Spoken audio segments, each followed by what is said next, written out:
很想去见识一下。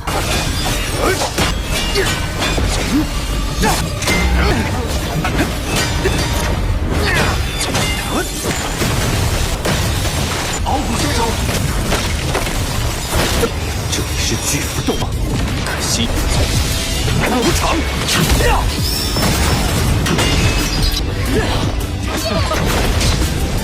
Halo kalian semua, selamat datang di channel Singkat Padat. Bagaimana kabar kalian semua? Mimin harap kalian semua baik-baik saja. Dan pada video kali ini kita akan melanjutkan alur cerita dari serial Donghua Soulstar episode 123, yaitu Bambang Lofeng Coy. Dan sebelum kita masuk ke cerita terbaru, mari kita sedikit mengingat cerita sebelumnya, yang dimana pada cerita sebelumnya Mingyu tidak jadi menewaskan Nolashan karena Nolashan yang memiliki backingan dari Menara Bailu. Apalagi Gunung Tiga Kapak dan juga Kekaisaran Gunung Naga Hitam telah membuat perjanjian gejatan senjata yang membuat Mingyu tidak bisa melanjutkannya untuk menewaskan Nolashan. Sedangkan Nolashan yang geram kepada Lofeng telah memerintahkan kepada para pasukannya yang diperintahkan untuk pergi ke bumi dalam waktu yang cepat, bisa dibilang menggunakan kecepatan maksimal mereka. Sedangkan untuk Lofeng kemarin mendapatkan karena Lofeng yang tanpa sengaja mendapatkan harta dari bola kristal warisan karena mereka yang mendapatkan AI dari Master Kabu, yang membuat Lofeng bersama teman-temannya menjadi sangat beruntung cuy. Dan itu merupakan inti cerita pada cerita sebelumnya. Kalau gitu pun sekarang langsung saja kita masuk ke bagian cerita terbaru. Cerita ini berlanjut dengan Lofeng dan juga lainnya yang mendapatkan penjelasan dari AI Wu yang mengatakan bahwasannya jika dirinya berada di sini, kemungkinan tubuh aslinya yang berada di dunia harta karun juga akan ikut offline. Lofeng bersama lainnya yang mendengar itu pun jadi marah kepada AI Wu karena jika hal tersebut terjadi, maka kemungkinan orang-orang yang telah terjebak di dunia harta karun, mereka semua tidak akan bisa keluar dari dunia harta karun tersebut. Apalagi harta karun dari bola harta warisan adalah harta yang palsu. Hal ini pun semakin membuat Lofeng dan juga lainnya kesal kepada AI Wu karena AI Wu yang telah menipu mereka semua. Dan juga bisa dibilang semua orang yang telah mencoba untuk memperebutkan harta karun itu telah terjebak dan juga tewas secara sia-sia.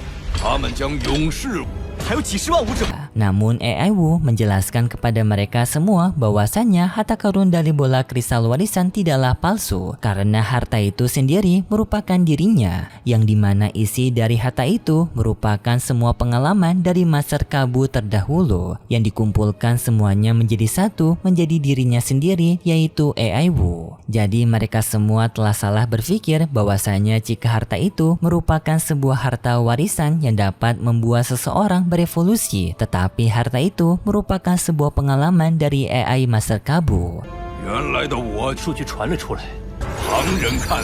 Lalu AI Wu bertanya kepada Lei Shen apakah Lei Shen akan menerima harta warisan ini. Lei Shen pun sempat berpikir panjang, tetapi karena mereka sekarang yang masih membutuhkan kekuatan untuk bisa melindungi bumi dari ancamannya keluarga Nolashan, Lei Shen dengan tekad yang kuat memutuskan untuk menerima harta ini. AI Wu pun merasa sangat senang karena dirinya bisa menemukan penerus dari Master Kabu. Tetapi sebelum mendapatkan harta warisan itu, Babata berjaga-jaga mematikan AI Wu. Karena AI Wu yang sangat licik, Babata khawatir jika AI Wu ini malah akan menjebak mereka di lain waktu. Jadinya sebelum menggunakan harta warisan itu, mereka akan mematikan AI Wu. Lofeng pun merasa cukup puas karena dengan hal ini mereka bisa mendapatkan kekuatan baru untuk bisa melindungi planet bumi. Tetapi di saat itu tiba-tiba saja Ogu meminta izin kepada Lofeng untuk pergi sementara waktu karena dirinya memiliki urusan lain untuk diurus. Lofeng pun memberikan izin tersebut dan membiarkan Ogu untuk pergi. Setelah itu pun mereka pun tiba di planet kedua mereka, yang dimana setibanya Lofeng di sana langsung menghubungi pegawai dari Bank Galaksi untuk menjual barang-barang yang telah mereka dapatkan dari hasil pertempuran sebelumnya. Lofeng pun memberikan cincin penyimpanan yang berisikan harta-harta tersebut kepada sang petugas bank. Sang petugas bank mengatakan bahwasanya mereka terlebih dahulu akan memeriksa semua barang-barang itu. Setelah pemeriksaan usai, maka mereka akan menjual semua barang-barang itu dan akan memberikan uangnya kepada rekeningnya Lo Feng. Lo Feng menerima hal tersebut dan setelah itu pun sang petugas bank pergi meninggalkan mereka.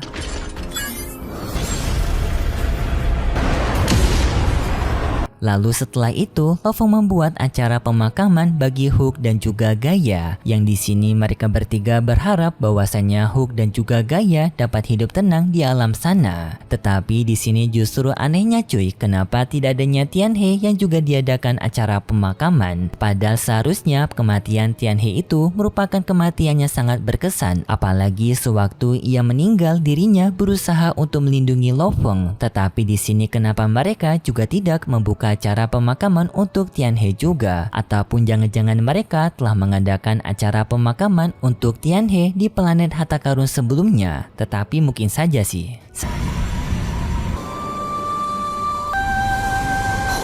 Setelah itu pun Lo Feng bersama dengan lainnya melanjutkan perjalanan mereka menuju ke planet bumi. Dan sebentar lagi mereka akan sampai ke planet bumi. Tetapi di sini Lo Feng merasa sedikit khawatir kenapa Ogu masih belum kembali juga. Babata yang melihat ini berpikir bahwasanya Ogu kemungkinan telah kabur dari mereka. Babata sedikit memarahi Lo Feng karena Lo Feng yang telah menghapus chip perbudakan yang berada di kepalanya Ogu. Jika Ogu beneran kabur, maka mereka telah kehilangan orang kuat untuk melindungi planet bumi. Karena bisa dibilang juga dari mereka semua Ogu itu ranahnya lebih tinggi. Tetapi tidak lama kemudian tiba-tiba saja Babata mendapatkan pesan dari Bank Galaksi yang menyampaikan bahwasanya semua barang-barang yang sebelumnya mereka jual ternyata sekarang prosesnya telah usai dan uang-uang dari hasil penjualan itu telah dikirimkan ke rekeningnya Lo Feng. Yang dimana hasil dari penjualan itu ternyata menghasilkan uang yang sangat banyak cuy, yang dimana uangnya sampai 11,23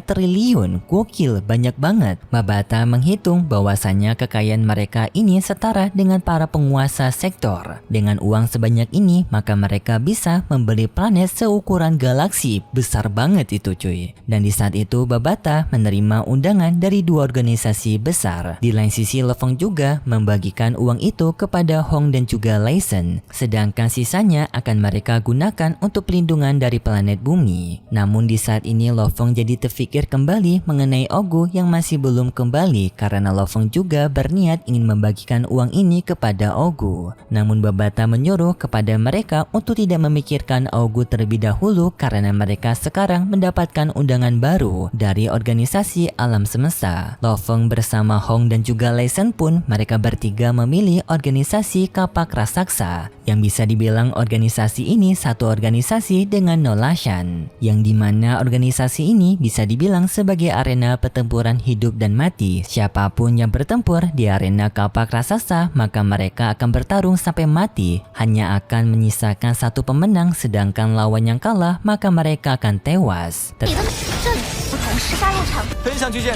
Tapi karena pertempuran ini yang sangat berbahaya membuat banyak orang yang menonton pertarungan ini. Bahkan para penguasa alam semesta lainnya juga akan menonton. Jika performa Lo Feng dan juga Lei Shen serta Hong menarik perhatian dari para penguasa alam semesta itu, maka kemungkinan mereka akan mendapatkan keuntungan dengan mendapatkan kenalan baru. Hal ini pun semakin membuat Lo Feng dan juga Lei Shen serta Hong bersemangat untuk bisa mengikuti organisasi Kapak Raksasa. Setelah mereka terdaftar ke organisasi Kapak Raksasa, Lo Feng bersama lainnya pun memasuki dunia virtual dari Kapak Raksasa untuk melihat pertarungan yang berada di sana. Babata pun menyajikan daftar-daftar pertarungan yang sekarang sedang terjadi. Namun di saat itu Lo Feng melihat adanya sebuah pertarungan yang sedang terjadi di dalam sana dan ternyata nama tersebut merupakan Ogu. Hal ini pun membuat mereka semua sangat kaget kenapa Ogu bisa berada di arena pertarungan Kapak Raksasa. Mereka pun dengan segera menampilkan pertarungan Ogu yang sekarang sedang berlangsung. Dengan Ogu sekarang melakukan pertarungan hidup dan mati melawan seseorang yang berasal dari planet Lucio, yang dimana planet Lucio ini bernama GG. Pertarungan Ogu melawan GG pun dimulai. Dalam pertarungan itu Ogu menggunakan senjata mentalnya yang ia kendalikan menggunakan kekuatan mental. Pertarungannya sengit pun terjadi di antara kedua orang tersebut, tetapi semua serangan Ogu dapat dihentikan oleh GG menggunakan kekuatan elemen S-nya yang membuat semua senjatanya Ogu membeku sampai senjata utamanya Ogu.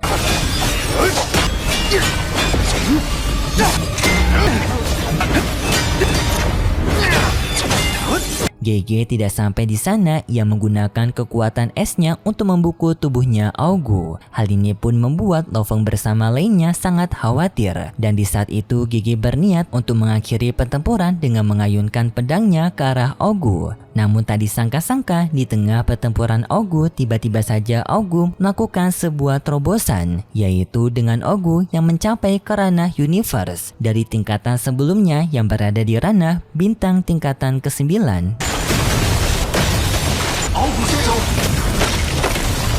Dan di sini pun kita diberitahu alasan Augu kenapa mengikuti arena pertarungan kapak besar, karena ternyata Augu berniat untuk melakukan terobosan dengan pertarungan hidup dan mati. Sepengetahuan Augu, jika dirinya berada di pertarungan hidup dan mati, maka akan memaksakan tubuhnya untuk melakukan sebuah terobosan. Dan terobosan ranah universe ini adalah untuk melindungi planet bumi, karena planet bumi membutuhkan seseorang yang kuat. Jadi itu alasan kenapa Augu ingin tumbuh menjadi kuat dalam waktu yang sangat cepat adalah untuk membantu Lo Feng. Lo Feng pun menyadari alasan Augu ini, yang hal ini membuat Lo Feng merasa terharu. Gokil cuy, ternyata Augu ini niatnya baik untuk melindungi bumi. Mimin pikir awalnya sebelumnya Augu beneran berniatan kabur. GG yang melihat terobosannya Augu di tengah pertarungan ini sama sekali tidak takut dengan Augu, karena Augu hanya bercapai karena universe saja. Lalu ia pun kembali maju untuk menyerang Augu, yang untungnya Augu dapat menghindarinya. Augu pun menyerang balik GG menggunakan tombaknya dengan cara melemparkannya ke arah GG, yang dengan lemparan itu bisa membuat serangannya mematikan yang sampai bisa menghancurkan perisainya GG, yang bahkan bisa menghancurkan helm zirah dari GG, yang membuat GG pun kalah dalam pertarungan ini.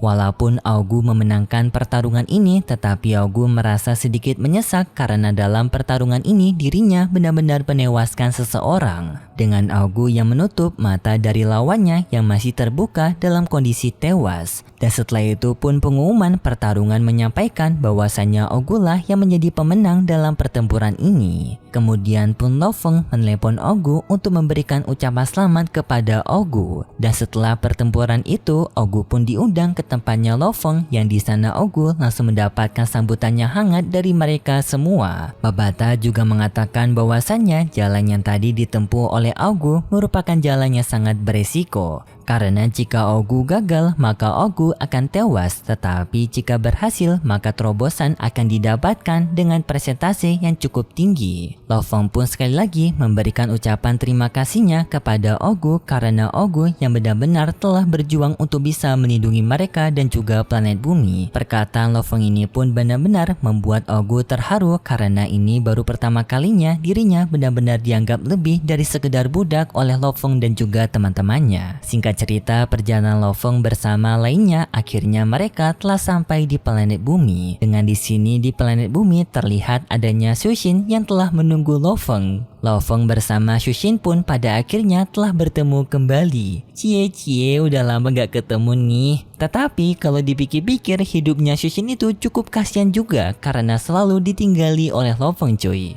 Tidak hanya Lo Feng bertemu dengan Shushin, Lo Feng juga bertemu dengan keluarganya dan juga kedua anaknya. Yang tidak lama kemudian juga pesawatnya Augu juga telah tiba di tempat mereka, dan Lo Feng menyambut Augu dan juga memperkenalkan Augu bersama dengan keluarganya. Setelah reuni dengan keluarganya usai, Lo Feng pun kembali bekerja bersama Babata untuk melindungi planet bumi dengan mereka mengawasi pesawatnya Nolashan. Lebih tepatnya merupakan para pesawat dari bawahan Nolashan untuk menginvasi planet bumi lagi. Dengan di sini Babata telah mendapatkan data bahwasannya para pesawatnya Nolashan kemungkinan akan sampai di planet bumi dalam waktu 100 hari karena mereka telah menggunakan kecepatan tertinggi mereka. Tidak hanya mendapatkan data-data dari pesawat pesawatnya Nolashan, tetapi Babata juga mendapatkan data-data dari para awak yang berada di sana. Dengan di dalam pesawat tersebut adanya dua orang yang sangat mengancam. Pertama adanya Gwewon Nolashan yang merupakan tangan kanannya Nolashan dengan berada di ranah universe tingkatan ke-6.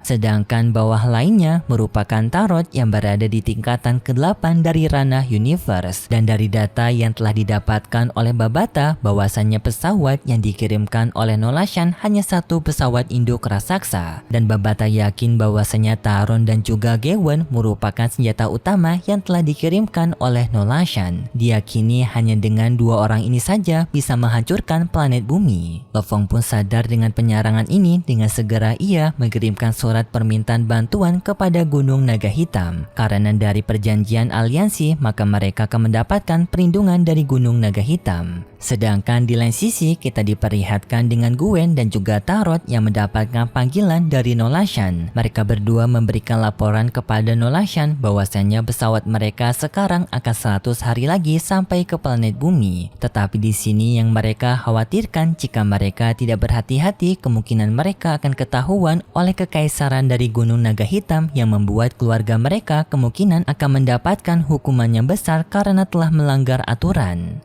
Nolashan menenangkan kepada mereka berdua bahwasanya mereka kemungkinan akan aman karena pihak dari Gunung Naga Hitam sendiri telah mendapatkan kerugian yang besar akibat pertempuran sebelumnya. Hal ini bisa menjadi kesempatan bagi mereka untuk mendapatkan celah agar bisa mendapatkan planet bumi. Jadi ini merupakan kesempatan emas bagi Nolashan untuk mengalahkan Lo Fong dan juga merebut planet bumi. Jadi bisa dibilang cuy bahwasanya episode besok merupakan pertempuran antara Lo Fong dan juga kelompoknya untuk menghadapi Gewon dan juga Taron. Karena pada previewnya juga diperlihatkan pertempuran itu. Asik cuy, makin gak sabaran untuk episode selanjutnya yang merupakan episode pertempuran. Tetapi sepertinya episode pertempuran kemungkinan juga akan dibagi menjadi dua episode. Jadi bisa dibilang pada episode 125.